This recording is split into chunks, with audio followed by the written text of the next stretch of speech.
Great. So far, welcome to this tea time with us. Zach and Sophie, we are going to talk about AI for today's session. Zach, what are you drinking today? Got my coffee again. I'm pretty boring. I'm just the same. I'm the exact same every day. And I do seem to have caffeine addiction. I have at least, too many of these. But yeah, coffee. What have you got? I just got water. I'm not sure who of us is Nice. more boring, but I believe that it's me today. Yeah. I only have water because I was like, I have been drinking mate, that is this Argentinian beverage, for too long. So right now it's only water and that's all. It's like Nice and anything else. healthy. Nice. Yes, yes, did. So, before we start, how do you define change management in today's business environment? Yeah, it's a good one. I think it definitely has a lot of like different definitions on depending on, the end user and what those perceptions are. Hmm. All that maturity of change in many ways. For me, I like to think of it as a almost like that strategic partner. So it provides that guidance, structure, and but flexibility as well in terms Hmm. of supporting the business, the individuals and the teams through um, what they need to know and support and guidance to actually get them to a successful go live. So I do like to always talk about that strategic partner because, like I said, sometimes change management is hard. A lot of people have different definitions of it. A lot of people don't always see it as that. And I like to say strategic partner because I think it's always a strong emphasis on the business as well, meeting us Hmm. halfway and Yeah, playing their part as well. Like it doesn't always sit on our shoulders. We of course provide or facilitate that environment, but I do like that strategic partner because I think it also says, hey, we need to work with you and you need to meet us halfway, and help lead and drive the change as well. But yeah, that's what it means to me. What about yourself? I believe that right now, like change management today is no longer just about processes. It's about Yeah. people, purpose, and pace. What you were saying before, like having strategic alignment there. And in a world of change where in a world where change is constant, like I believe that our main role is to make transformation feel more human. Because before we typically focus on processes and how to make it successful, but now, right now, I believe that people are trying to make it feel more human, more relevant, more possible. And it's like guiding organizations through uncertainty with empathy and clarity. Because like people do not know maybe sometimes how to ensure that the technology and the strategy can match by behavior and mindset shift. So I believe that it's mainly focusing on the people right now. I like it. Absolutely. Yeah. In terms of your first memorable experience with organizational change, how did it shape your perspective for today? I honestly do not have a positive, memorable experience. I whenever Neither do I. Yeah, I honestly, it always takes me back to I was just starting out in change, and it was an Mhm. information session, and it was, like this was pre-COVID, so it was in the office 5 days a week, all pre-COVID. So I still remember it was an information session in a big auditorium, Mhm. and our business lead couldn't be there. So the business lead who was hired internally, but contracted to the project, he was the conduit between the project and the business. Couldn't make it, so I was the only one that could be there to actually facilitate the session, and that was yeah. I had like 50 people there, and I learnt a lot, and it was definitely baptism by fire. And I think I learnt a lot from that session, other than a little bit of embarrassment. But I think just there's so many lessons that I got from that. I think just the importance of having that familiar face in the room, someone that knows the business, and that being articulated back to the end users and how much they relate to that and the relevance of that. Mhm. Um, I also think too that that old mindset where it's like you only do a session because you think you know all the answers. Like it's not the way to do change. Like you're not going to have all the answers. It's impossible. Yeah. And Yeah. you got to be okay with that, and just being able to facilitate the room and handle that. What's a big learning. Yeah, so there's a few things that come from that, and I definitely think it shapes my perspective, or had a leading role in shaping my perspective as well. So yeah, that's the one that comes to mind straight away. Yeah, I'm literally in the auditorium right now. I can feel it. But anyway, what about for you? For me, it was actually when I first started into consulting without really knowing what it was. Like I Yeah. just started there and I was like, I do actually do not really understand what consulting means and what I'm going to be doing here in my role. So at the beginning, I was thrown into a high-speed environment full of unfamiliar terms and moving parts, and I had to learn, adapt, and deliver it all at once. And my manager, who was at that moment like the project manager for the implementation, it was a SAP implementation. She actually got divorced and she asked for a leave of absence in my second week of my Oh. first project. And I was like, okay, I was an analyst. I was trying to understand what I need to do. And I was like, okay, this is it. I just need to move forward and try to see how can I perform here. So I believe that that experience showed me the power of curiosity and also resilience and how much people can grow when they feel supported even during chaos, because she actually dropped off and it happened like it took for the company like 2 to 3 months to find a good replacement. And until then, I was just executing activities and tasks as if I was a manager, of course not.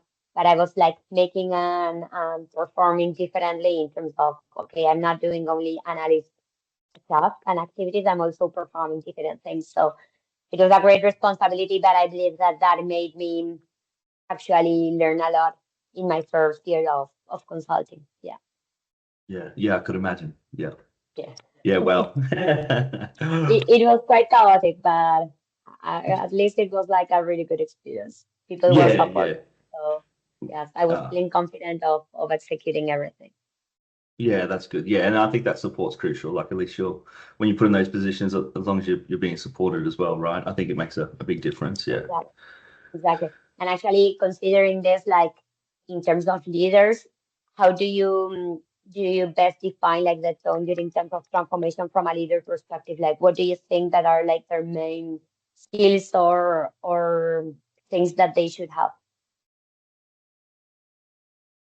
Yeah, there's a few things that come to mind. I know we're on a tea time, so I don't want to go down complete rabbit hole. But I think the Mhm. word that kind of comes to mind is like just presence, like just having their presence. I think is I so agree. yeah crucial. And that has different meanings. Like what comes to mind straight away is understand that they're busy, they have a lot on. Mhm. And I know from a sponsor perspective, but just having that presence in meetings when talking about change, or really any meetings relevant or related to the project, informational sessions, having that present for their people. I think it's just a key word that I think they should always have in mind whenever they're trying to lead a transformation or being involved. Sometimes, from past experience, you'll have sessions with sponsors and you can just tell they're distracted. They got things on their mind. It hurts. It can really hurt implementation Yeah. delivery because it might be a month later and they're questioning why are we doing this? And it's like, well, we've signed that off, a month ago. This was the plan. Um, Mhm. and and I really, really encourage like them to ask those questions to gain alignment too, right? It's always powerful when that leader or that sponsor's in the room asking those questions or providing that environment which allows questions as well and enables those questions, especially with the SMEs or their own teams involved. I think it I think it plays a big role. My two biggest like inspirations from a sponsor, like I've had two, Mhm. and they definitely had presence and they were very proactive and involved. Like I remember one implementation, I had a sponsor like doing demonstrations, like doing system demonstrations in our like awareness sessions and things like that. Like he was fantastic, and just would just just go, hey, need you at this session. Can we go and do an information session, education, or go and actually understand why there might be some disruption or some questions coming from this area of the business? Yep, no worries, onto it, and I'd obviously meet them halfway in terms of whatever they need, but they could just go and just be involved and be active. So I know that was a pretty big, well-rounded answer there, but actually, yeah, what you're saying, yeah, sorry yeah, that I interrupt. I feel that also like considering when leaders are really showing like a really good presence and they are openly to share their own experience and their own journey through the change, like as you were saying, the demonstrations on the systems, stuff like that, it gives people permission to feel and adapt. And they feel like comfortable to speak up because sometimes like silence creates fear for people. And yeah, authentic leadership creates momentum and trust. So if somebody is like being visible, vulnerable, and vocal, people are like feeling more trust in a trusting environment, saying like, okay, I feel okay to just speak up. I feel comfortable to speak up and say what I think or how am I feeling with this. And actually, yeah, for one of my last projects, I remember that we created a really huge community of influencers and we were collecting a lot of feedback from them. And actually, as the main sponsor was able to say, like, this is not going good. We need to just change this. I do not like the features of the system. We need to just feel more comfortable in on our daily task. People were able to say like, hey, I agree. I think that I also think like you and it's okay. Like I would also like to see different features. So people were like open to just ask questions and also provide suggestions on how they were expecting to see the system. So it was really good actually. yeah, Yeah. yeah. Yeah. And then in terms of AI, how do you think that AI will shift the role of the change managers in the next 3 or 5 years? Yeah, big question, important one. Hmm. I do think hard one to gauge too, right? Because it just moves so fast. It's just moving Yeah. so fast. I was trying to like, I think I was doing some reading the other day, and it was like, oh, I should try and look it up, but it was like 220 million. I think the number was that. I don't know if that was like users a day or how many people have signed up or something like that. I'd love to. I know I should go check that statistic, Mhm. but it was a crazy amount, and I think it just shows that it's definitely been a disruptive change, and people are using it, right? I don't think there's any ignoring that. People are definitely in there using it from a day to day. There's a huge user base there. So when I think of that, it's not going away anytime soon. And when I think of that specific to a change manager, it's yeah, I'm not too sure. I definitely think change managers should leverage it. Mhm. So maybe there'll be a world where we can leverage it to support our jobs, and it's an enabler and helps us be able to provide a well-rounded change approach. I don't think it's going to eliminate things that we need, like what you spoke about earlier, like that human side and Yeah. that compassion and that empathy side, and yeah, I don't think it will ever replace that. But I do think it will be a huge kind of job aid that we could leverage, or a tool that will, yeah, that I hope we can yeah, leverage it to provide, yeah, like I said, a well-rounded change approach, and I don't know, maybe it'll make us um, more streamlined, more efficient to do that, and be able to better assist our partners and our clients due to the efficiencies it brings, and the advancement it brings as well. So that's what I think. Yeah. Yeah. What about you? Yeah. No, I agree. I totally agree. I think that AI will give us the data, but of course, we will be in charge of translating that data into stories, strategies, and relationships. And of course, we can use a lot AI, and it's going to help us in some of our daily tasks or daily activities or preparing some things. But I believe that our role will become much more strategic and more human than ever because AI machines are going to provide all the information, but they are not human. So at least we are going to need our empathy to you sit there in that digital environment. So I believe that we will actually move like from being facilitators to sense makers or something like that. Yeah, nice. Yeah, I like Yeah. it. Yeah. And I think that in terms of preparing our teams for changes driven by I think that we should start building, like we should start by building digital empathy and not just digital skills. Like people need to understand what AI is and what it isn't. And as we were saying before, like AI is providing a lot of stuff, and but they are actually machines. So we cannot base that as a unique source of truth because we have also our human and empathy word where we need to use it. So I believe that we will need to design onboarding and training that is safe and inclusive and empowering for users, even though AI should feel like a teammate and not like a threat. Like we should try to align with AI and get like an advantage of what they can provide to us without having like the fear of seeing us as a replacement. Mm. Yeah. Yeah, I think, Yeah. yeah, yeah, most definitely. And I think we shouldn't lose like our core principles and too in terms of change. Like, yeah, like I still Mhm. think we stay fundamental to that. And I think it does, it comes Exactly. back to that human element, but like what you're saying too, I think, yeah, yeah, I think that that comes back to us in terms of, yeah, how we manage that and how we prepare those teams, even though it is driven by AI or with AI. Yeah, I still think we need to keep that human element in mind, absolutely.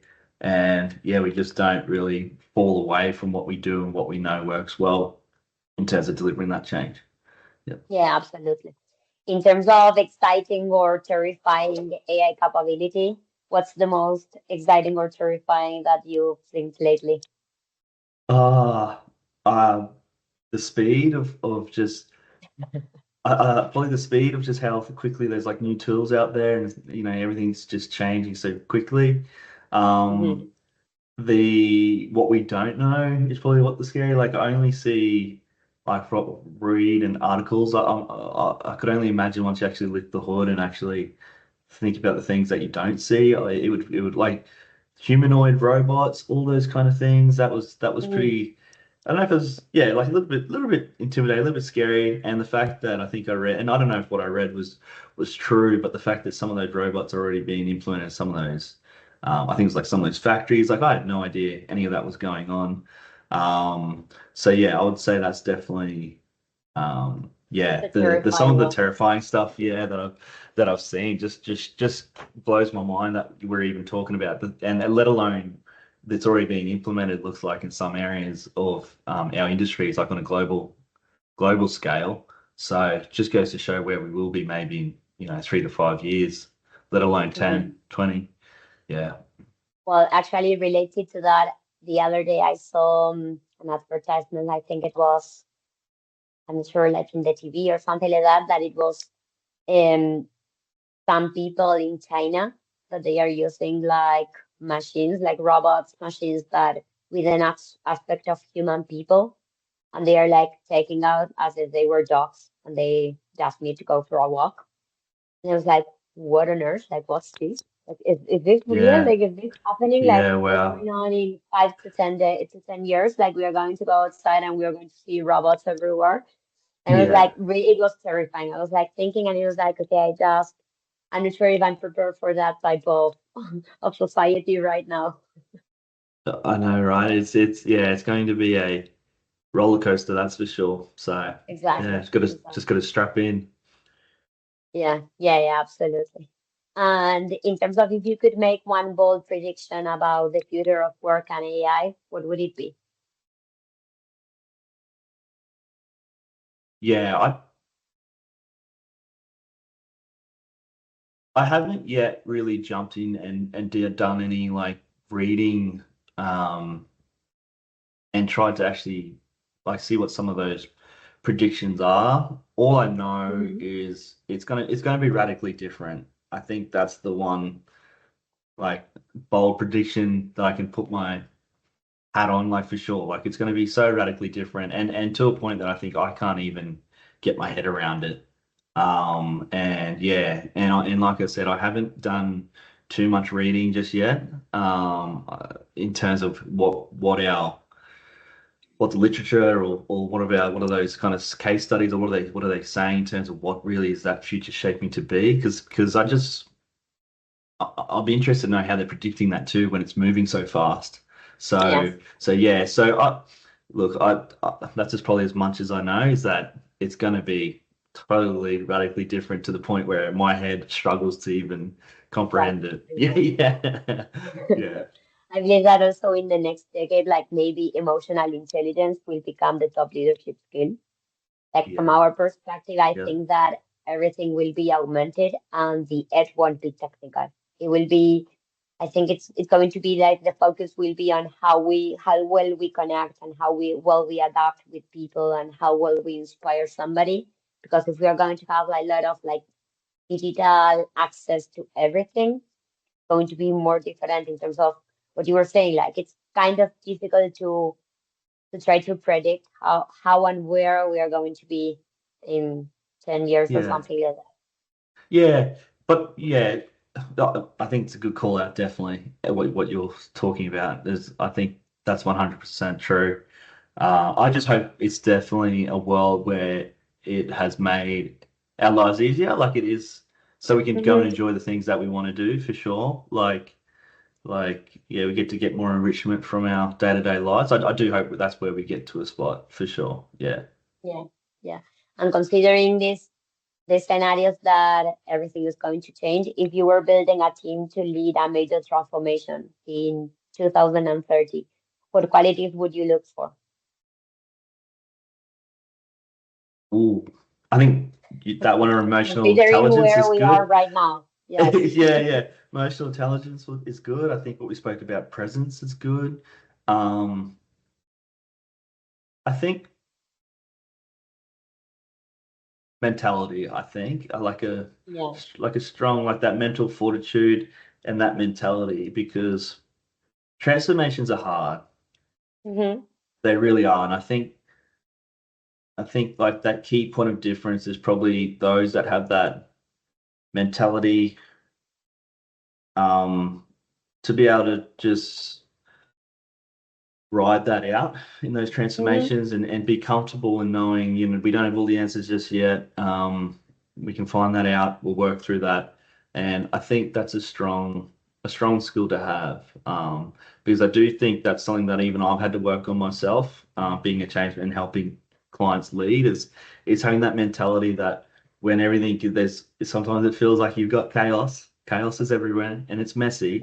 It's that, like that mentality that helps the, I guess, the whole business move through that and move through those certain stages within a transformation. So yeah, I'd definitely say that. But yeah, like emotional intelligence, I think the presence piece we spoke, it's all important elements. But if I were to put it on one thing, I would say that strong mentality to really, yeah, rally the troops, but also in themselves as well, to help them navigate it. Yeah. Yeah, absolutely. And I also think that maybe something that we should try to look for is adaptability and empathy. Like people should have those two qualities in terms of considering the context and how AI is moving forward. I believe that it's in relation to also to the presence that you were saying before, like be really present there and try to be empathic with the people and with the situation. And also I believe that one of the most important things it's the ability to lead with purpose and not just what I was saying before, like not just the process, just to try to focus from a change management perspective in people, like in the human essence, and not only in the process and in the operational side of okay, system thinking and stuff like that. I believe that that's like the main quality that we should try to look for in the future. Yeah. Yeah. Absolutely. Hmm. And in terms of just to conclude for today, but what's your main favorite quote or mantra that keeps you grounded during chaotic times? Like something that it's inspiring for you?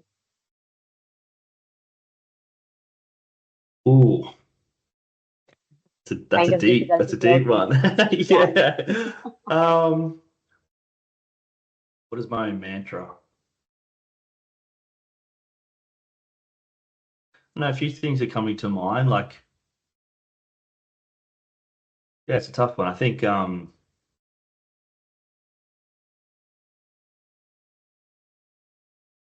for me, like, I don't know, like some things that always come to mind is, or when I'm trying to help a client, I'd say, like, that's probably the best way for me to kind of think about it is, like, it's always that, like, take a deep breath, let's just pause, let's collect our thoughts, and let's just reassess. And just doing those constant checkpoints are such a good way to stay grounded and stay on track and that alignment on what we're doing. But I think it helps just instill that confidence back into what we are doing, how we're delivering it.